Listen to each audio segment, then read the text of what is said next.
Morning, Volusia County. The other day on Facebook, I asked you to send me questions to ask the experts, and you definitely didn't disappoint us. We got over 750 questions and comments. A lot of them hit on the same issues: testing, closing the beach, stay-at-home order. A lot has happened in the past couple of days to answer those questions, and I really appreciate you taking the time to participate. This panel here has a lot of valuable time, and their time is valuable, I should say, and they're here today to try to get as much information as we can out to our community so that you can make informed decisions about you and your family's health.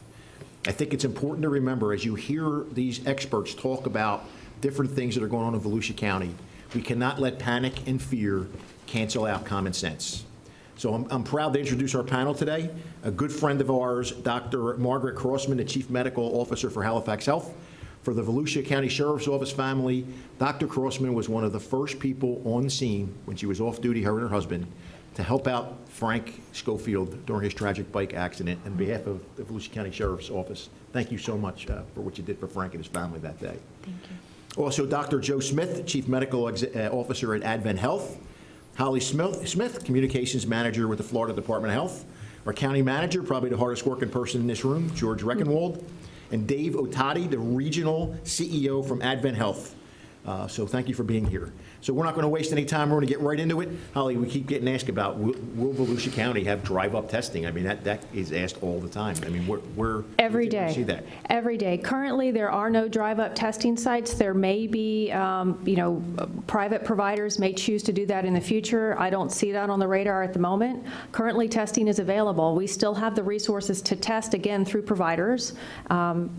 And at this point, the government agencies are not planning a drive-up because we still have the capability locally to do it through the original channels. Okay, so there's the answer right there. The next question is, I don't even want to read it because it's kind of just a handle, but Dominus ominous. why are households being monitored? What does this mean? Yes, so because you're putting out the data once a day, twice a day now, that's total, it's cases and monitored. So I want to explain what that means, just kind of run through a scenario. First of all, could you also let people know, because one of the things we get every night when I put that out is, this isn't accurate. Is the information you're supplying us accurate? The information that you are getting is coming from us locally, and it is a snapshot of that moment of the people who are either isolated at home because they're positive or because they're a close contact and being monitored. Now, those numbers will change because as they're cleared or as more come on, the numbers go up and down. Back to the question of what is being monitored, I'm going to just run through a quick scenario. Let's say I test positive today. The Department of Health is going to call me up and say, Holly, you tested positive, and they're going to go through a whole list of things that I need to do to keep from infecting others. And the main thing is going to be, you're staying home until we tell you you're cleared. Quarantine is the term that people use. Then they get into a long history with me to find out, where have I been since I first had symptoms? It's going to be over, the last 14 days or so. And they're going to want to know who I was in close contact with. Not did I go to the mall and walk through. It's who was I spending prolonged time around. So if I tested positive tomorrow, you all would be on my list. And what the Department of Health does is get your names and your contacts, and then they're going to call you. And they're going to call and say, Mike, George, bless you. I don't want to say that. Spray him down. Let's get him a mask. All of you have been exposed to someone who tested positive for the coronavirus. Here's what we need you to do to prevent the spread. XYZ, by the way, you're all staying home for 14 days. We need you to monitor for symptoms. We need you to take your temperature twice a day. If it's elevated, call us immediately. In addition to that, someone from the health department will call each of you, including me, every day to check up on you. And if we determine that you meet criteria, you have a fever, one of our nurses comes to where you are, meaning your home, wherever it is that you're self-isolated, and tests you right there. That test goes off because they're symptomatic and they meet criteria because they're a close contact of someone who was positive. If their test comes back positive, we say, George, your test came back positive. Where have you been for the past 14 days? And George is going to say, you had me at home locked down. And then that's good because then his list of contacts is smaller. But if there were some days, if he tests early, then we go to that ring of people and then lock them down. So that's the contact tracing and the isolation piece that's to prevent the spread of the people at highest risk. So that's what does monitoring mean? And was there a second part to that question? Yeah, or- the second part to it was, why would they simply not be tested Yes. to confirm status? So they find out today that I'm positive they're all asymptomatic, and it goes back to what Dr. Crossman was saying, is the efficacy of a test that's performed on someone who's asymptomatic. The swab that they put up your nose may not pick up enough virus or any virus that would create your test to be positive. So if we tested George today, and George test comes back and says he's negative, and we let George loose, George could still come down with the virus and develop symptoms over the next 14 days, and he's out in the meantime infecting everyone else. So that is why, unless they become symptomatic, they're still on lockdown for the entire incubation period. But unless they're tested, does that make?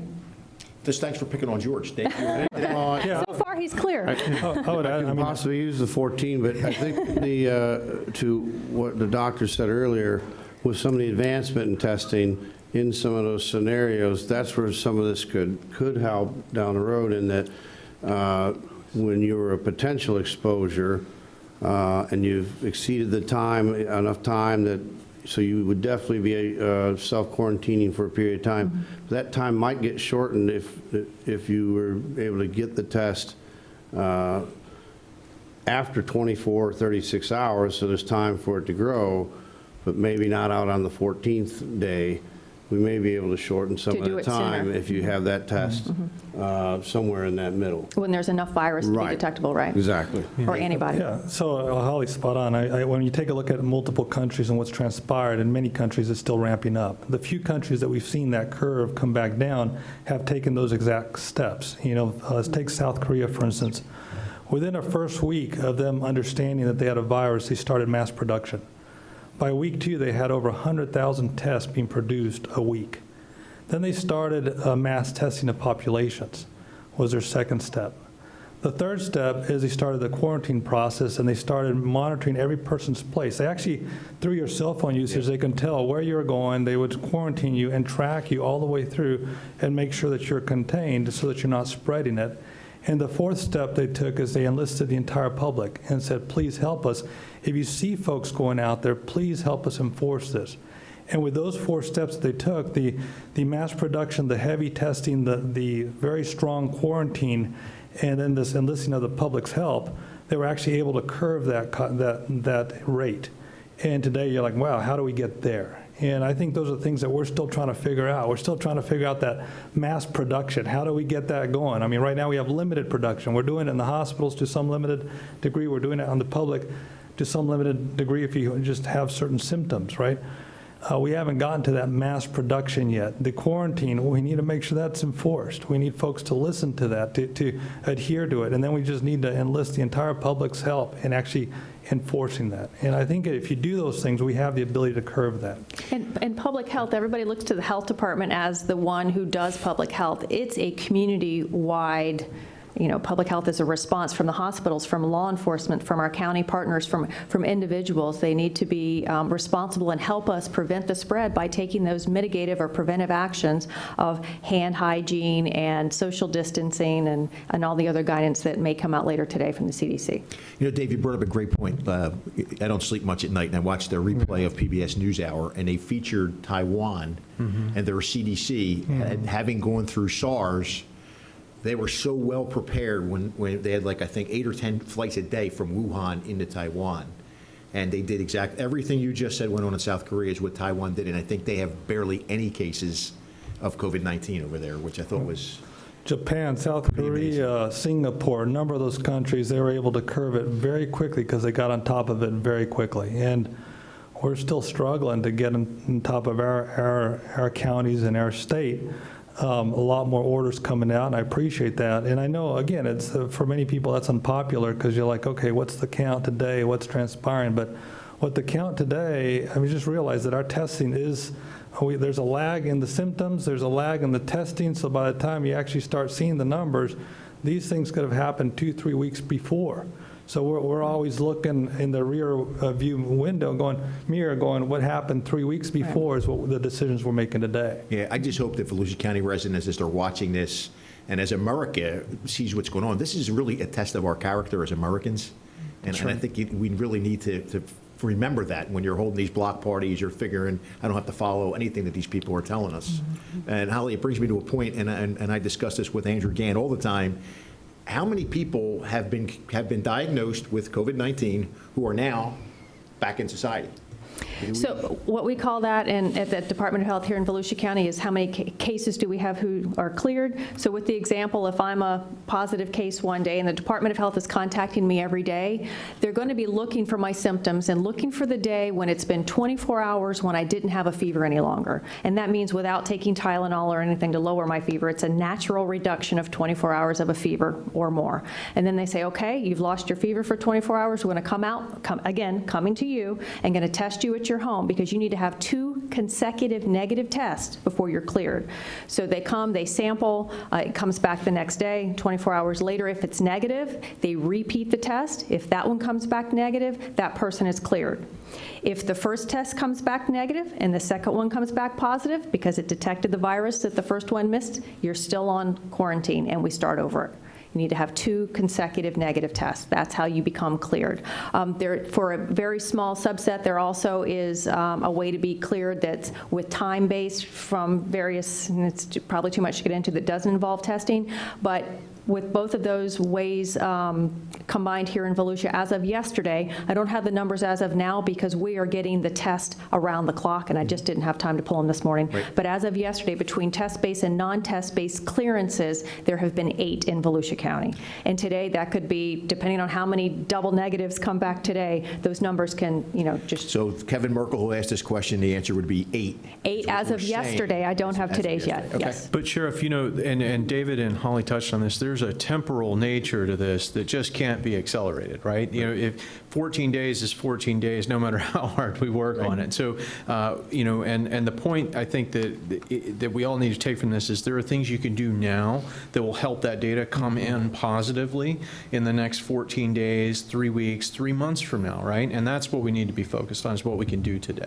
Great points. And one more thing is, if I'm positive and I, come down, obviously have symptoms because I've been tested, it may take me 14 days to clear, or it may take me 6 weeks or so. It depends. My body's different. If George gets it, he may be cleared long before I was, even though he tested positive after me. So there's no time frame that someone gets cleared. It's really based on viral load or symptomology and other factors.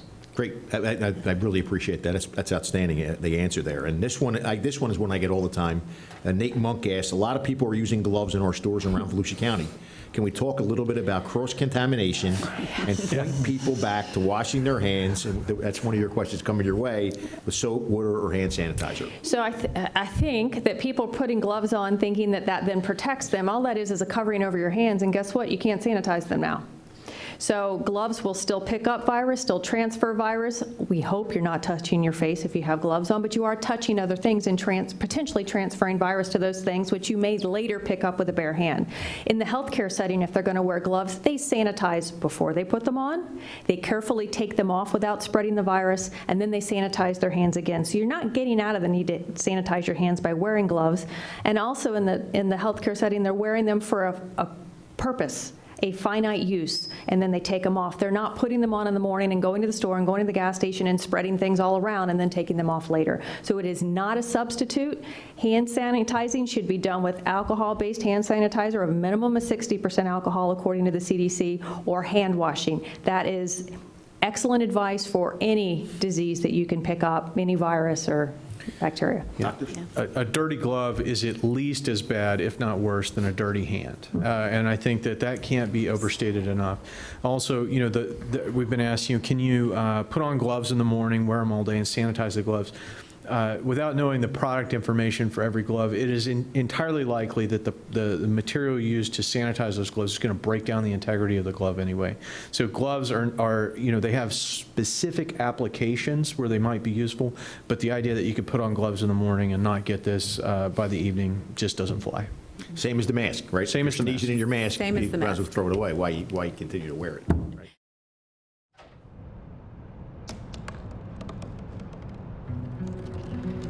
They said I couldn't dream.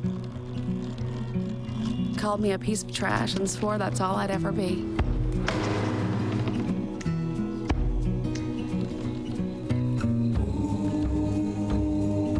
said a bottle couldn't see the ocean.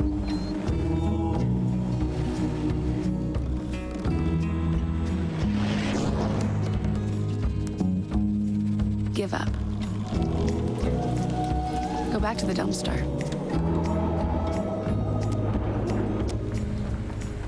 But I didn't listen.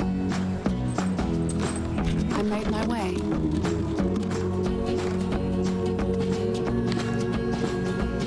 And now, I am what I've always wanted to be.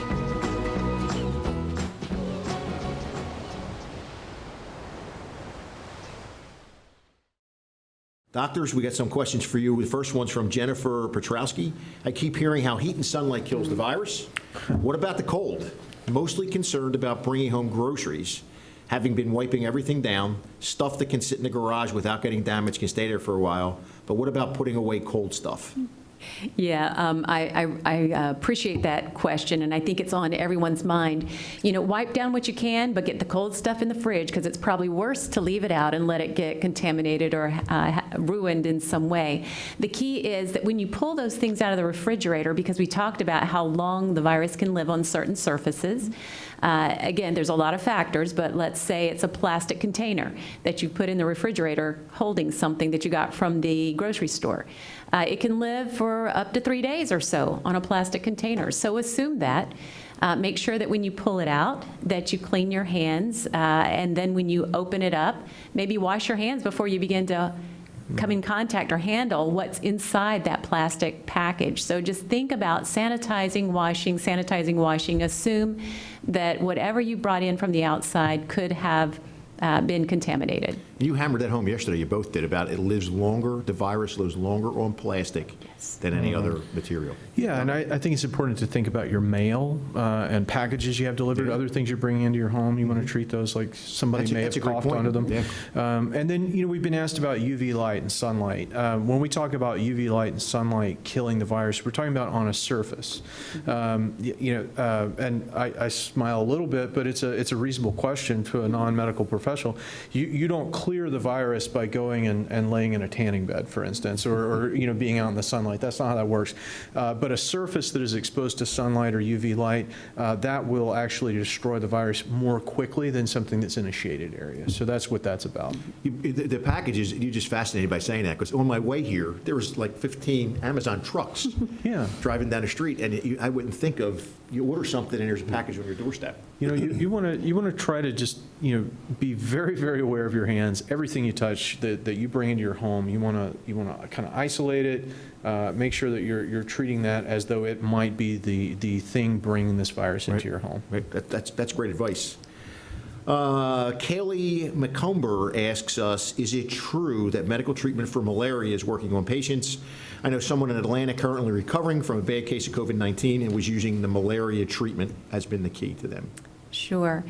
This is part of the, I'm going to call it a COVID cocktail.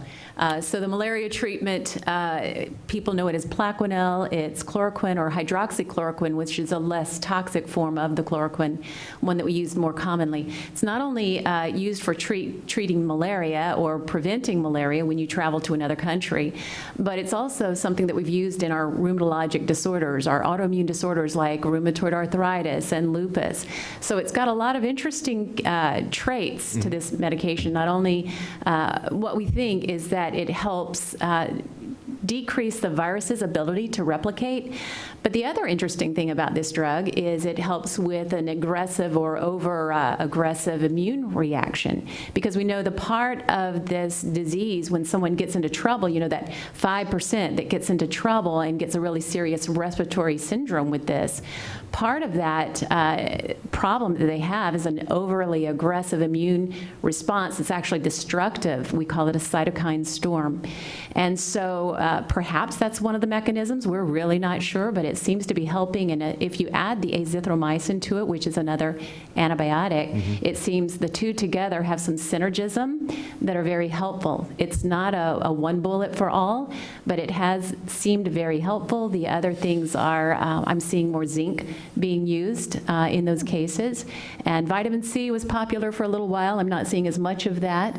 But yes, this old malaria drug, this old rheumatic drug, if you will, that's not very expensive, is really doing some good work out there. Have we used it in? We haven't used it in Volusia County at IsAdvent Health. And, you know, it's an interesting question, right? Because just like we talked about the test, the data on this is still coming in. Most of the supportive data is for the hydroxychloroquine and azithromycin combination is out of a very small study, about 20 patients in France. That study showed, you know, very good results. A somewhat larger study, 30 patients in China, pretty equivocal. And so what we're getting now is a lot of anecdotal data, you know, it seemed to work here, seemed to work there. We're still kind of compiling that. I think, you know, the jury's still out on as to whether or not that's going to become the gold standard. The FDA has approved hydroxychloroquine for use in this. There's some really important stuff, though, that people need to know. You don't need to start taking this now to stop yourself from getting it. It's very, very important. You know, still very investigational, and it's not something that we should be using as a preventative measure. That's all the things we've been talking about. You should not look for this product in other items. And there, you know, there's a couple, I don't even want it, but it was a cleaning product that contained this compound, and a couple ingested it, became very sick, and one of them died.